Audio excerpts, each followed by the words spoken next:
گھر میں کسی سے آرگومنٹ ہونے کے تھوڑی دیر بعد ہی آپ فریج میں سے کھانا ڈھونڈ رہے ہوتے ہیں۔ کام پر سٹریسفل دن گزارنے کے بعد آپ لیٹ نائٹ کو سنیک ڈھونڈ رہے ہوتے ہیں، حالانکہ آپ نے ڈنر کر لیا ہے۔ کبھی آپ خود کو تنہا اور اندر سے خالی محسوس کرتے ہیں اور کھانا خود بخود آپ کی تسلی کا باعث بن جاتا ہے۔ زیادہ تر لوگ یہ سمجھتے ہیں کہ وہ وزن کم کرنے میں اس لیے ناکام ہوئے کہ انہوں نے غلط ڈائٹنگ کا انتخاب کیا، حالانکہ حقیقت یہ ہے کہ ایموشنل ایٹنگ انہیں نیچے کھینچ رہی ہے اور انہیں اس کا احساس بھی نہیں ہوتا۔ اس ویڈیو میں ہم یہ دیکھیں گے کہ ایموشنل ایٹنگ کیا ہوتی ہے، اور میں آپ سے ایک سادہ 3 سٹیپ پروسیس بھی شیئر کروں گا جس سے آپ کو یہ عادت توڑنے میں مدد ملے گی اور آپ کو اپنا وزن کم کرنا آسان لگے گا۔ میرا نام سعید ملک ہے، میں ایک سرٹیفائیڈ لائف کوچ اور ہیلتھ کوچ ہوں۔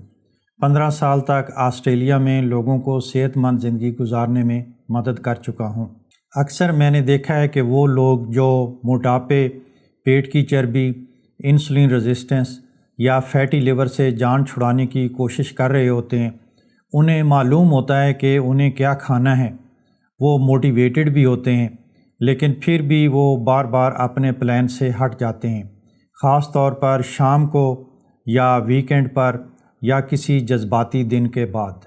مسئلہ اکثر معلومات کی کمی نہیں ہے، مسئلہ یہ ہے کہ آپ جذبات کو کھانے کے ساتھ کنٹرول کرنے کی کوشش کر رہے ہیں۔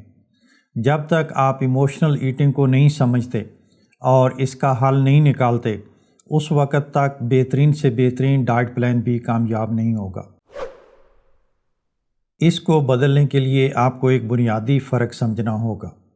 جسمانی بھوک آپ کو آہستہ آہستہ لگتی ہے، یہ آپ کے جسم کا فیول مانگنے کا طریقہ ہے۔ آپ نارمل کھانا کھاتے ہیں، تسلی محسوس کرتے ہیں اور دن بھر کے کام جاری رکھتے ہیں۔ جذباتی بھوک مختلف ہوتی ہے، یہ اچانک نمودار ہوتی ہے اور اکثر کسی خاص چیز کے کھانے کی خواہش پیدا کرتی ہے، جیسے کسی نمکین، میٹھی یا ڈیپ فرائیڈ چیز کی۔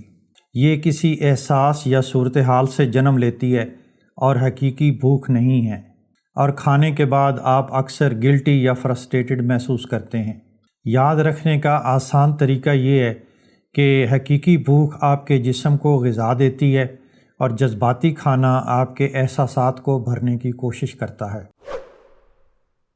ایموشنل ایٹنگ کی 3 بڑی وجوہات سٹریس، بورڈم اور سیڈنس ہیں۔ کام کے دباؤ، فائنینشیل پریشر یا فیملی میٹرز کی وجہ سے اکثر لوگ سٹریس میں آ جاتے ہیں اور اس کو وقتی طور پر دبانے کے لیے یا کم کرنے کے لیے وہ ایموشنل ایٹنگ کرتے ہیں۔ اسی طرح جب لوگ بوریت محسوس کرتے ہیں تو ایموشنل ایٹنگ کرتے ہیں۔ بہت سے لوگ تنقید، بحث یا ناکامی کے بعد بھی ایموشنل ایٹنگ کرتے ہیں۔ ہر ایموشنل ایٹنگ سٹریس یا سیڈنس کی وجہ سے نہیں ہوتی، کبھی کبھی یہ وہ عادت ہوتی ہے جو جسم بے آرامی سے نپٹنے کے لیے اپنا لیتا ہے۔ مجھے خود بھی کئی سالوں تک اس کا تجربہ رہا ہے۔ بہت عرصہ پہلے جب میں سڈنی میں رہتا تھا تو مجھے شدید مائیگرین ہونے لگے۔ یہ اکثر 3 دن تک رہتے تھے اور میں لائٹ اور نوائز سینسٹیو ہو جاتا تھا، اس لیے مجھے 3 دن کسی اندھیرے اور بغیر آواز والے کمرے میں گزارنا پڑتے تھے۔ میں نے ان کے علاج کے لیے بہت سے ڈاکٹر سے مشورہ کیا، لیکن کوئی کوشش بھی کامیاب نہ ہوئی۔ لیکن میں نے محسوس کیا کہ جوں ہی مجھے بھوک لگنا شروع ہوتی تھی، اسی وقت مجھے مائیگرین کا اٹیک ہوتا تھا۔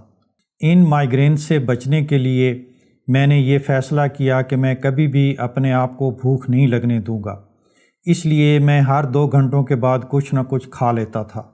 وقتی طور پر تو ان کی فریکوینسی اور شدت میں کچھ کمی محسوس ہوئی، لیکن چند ہی مہینوں میں میرا وزن بڑھنے لگا اور پھر آخر کار یہ 60 کلو گرام سے 120 کلو گرام تک پہنچ گیا۔ کئی سالوں کی جدوجہد کے بعد آخر کار مجھے یہ معلوم ہوا کہ اگر میں کاربوہائیڈریٹس نہیں کھاتا تو مجھے مائیگرین نہیں ہوتے۔ ایموشنل ایٹنگ اور موٹاپے کے بارے میں میرا نالج صرف کتابوں سے نہیں آیا، بلکہ مجھے اس کا ذاتی تجربہ بھی ہے۔ میں اچھی طرح جانتا ہوں کہ یہ ہماری صحت کے لیے کتنے نقصان دہ ہیں۔ اس کے کچھ اور بھی ٹریگرز ہیں۔ مثلاً اگر ہم اسکرین پر کسی کو چائے پیتے ہوئے یا چاکلیٹ کھاتے ہوئے دیکھتے ہیں تو ہمارا بھی من کرتا ہے کہ ہم بھی چائے پئیں یا چاکلیٹ کھائیں۔ اس کے حل کے لیے سب سے اہم چیز ذہنی تبدیلی یعنی مائنڈ سیٹ شفٹ ہے۔ جذباتی مسائل کا حل جذباتی ہونا چاہیے، کھانوں سے نہیں۔ کھانے کی طرف ہاتھ بڑھانے سے پہلے روکیں اور سوچیں کہ کیا میں واقعی بھوکا ہوں یا میں اپنی فیلنگز کو بدلنے کی کوشش کر رہا ہوں۔ یہ چھوٹا سا سوال آپ کی ایموشنز اور آپ کے ایکشن کے درمیان ایک وقفہ پیدا کرتا ہے، جس سے آپ کو یہ طاقت ملتی ہے کہ آپ اپنا رد عمل بدل سکیں۔ ایموشنل ایٹنگ کو کنٹرول کرنے کے لیے آئیے اب 3 سٹیپ پروسیس دیکھتے ہیں۔ جب معمول کے کھانے کے اوقات کے علاوہ آپ کھانے کی خواہش محسوس کریں تو 2 منٹ کے لیے روکیں اور خود سے پوچھیں کہ میں کیا محسوس کر رہا ہوں؟ دباؤ، بوریت، تنہائی، مایوسی یا کچھ اور؟ فیلنگز کو نام دینے سے ان کی شدت کم ہو جاتی ہے اور انہیں سنبھالنا آسان ہوتا ہے۔ آپ کوشش کر کے اپنی فیلنگز کو نام دیں۔ جب فیلنگز واضح ہو جائیں اور آپ انہیں نام دے دیں تو کھانے سے سن کرنے کی بجائے کوئی ایسا چھوٹا سا عمل چنیں جس سے وہ فیلنگز پروسیس ہو سکیں۔ اگر آپ سٹریس یا دباؤ میں ہیں تو سانسوں کی ایکسرسائز کریں یا چھوٹا سا واک کریں۔ اگر آپ بور ہو رہے ہیں تو کوئی ایسا کام کریں جس سے یہ بوریت ختم ہو۔ کئی لوگ ایسے کاموں کی ایک چھوٹی سی لسٹ بنا کر رکھتے ہیں جو ان کی بوریت ختم کر سکے۔ اگر آپ اداسی یعنی سیڈنس محسوس کر رہے ہیں تو اس کا بہترین حل یہ ہے کہ آپ ایک پیپر پر اپنی فیلنگز کو لکھیں۔ جب آپ اپنی فیلنگز لکھتے ہیں تو ان کو پروسیس کرنے میں آسانی ہوتی ہے اور ان کی شدت بہت کم ہو جاتی ہے۔ ایموشنل ایٹنگ اکثر ایکسٹریم تھنکنگ کو جنم دیتا ہے، جیسے یہ کھانا بہت برا ہے یا میں ناکام ہو چکا ہوں، اب اس سے کوئی فرق نہیں پڑتا۔ اس کی بجائے اگر آپ واقعی بھوکے ہیں تو شعور کے ساتھ کھائیں۔ پہلے ایک گلاس پانی پئیں اور پھر آہستہ آہستہ بغیر کسی ڈسٹریکشن کے کھائیں۔ مقصد کھانے پر بالکل پابندی لگانا نہیں ہے، بلکہ اس ایموشنل پاور کو ختم کرنا ہے جو وہ آپ پر رکھتا ہے۔ ایموشنل ایٹنگ پر قابو پانے سے آپ کے ویٹ لاس کے نتائج بالکل بدل سکتے ہیں۔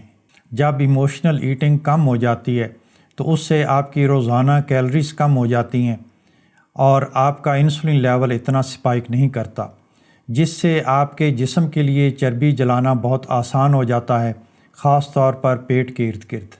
ڈائٹنگ اب آپ کے لیے قابل عمل ہو چکی ہے کیونکہ کھانے کے ساتھ اب آپ کا رشتہ بدل چکا ہے۔ جب آپ ایموشنل ایٹنگ کر رہے ہوتے ہیں تو اس کا یہ مطلب نہیں ہوتا کہ آپ کمزور یا ناکام ہیں، بلکہ آپ اپنے حقیقی جذبات اور دباؤ سے نمٹنے کے لیے کھانے کا سہارا لے رہے ہوتے ہیں، اور یہ انسانی فطرت ہے۔ لیکن اب آپ صحت مند زندگی گزارنے کے طریقے سیکھ رہے ہیں۔ اگر اس ویڈیو نے آپ کو کھانے کے ارد گرد اپنی عادات کو سمجھنے میں مدد دی ہے تو اس ویڈیو کو ضرور لائک اور شیئر کریں اور میرے چینل کو بھی سبسکرائب کریں۔ کمنٹس میں مجھے یہ ضرور بتائیں کہ ایسے اور کون سے ٹریگرز ہیں جس کی وجہ سے لوگ ایموشنل ایٹنگ کرتے ہیں۔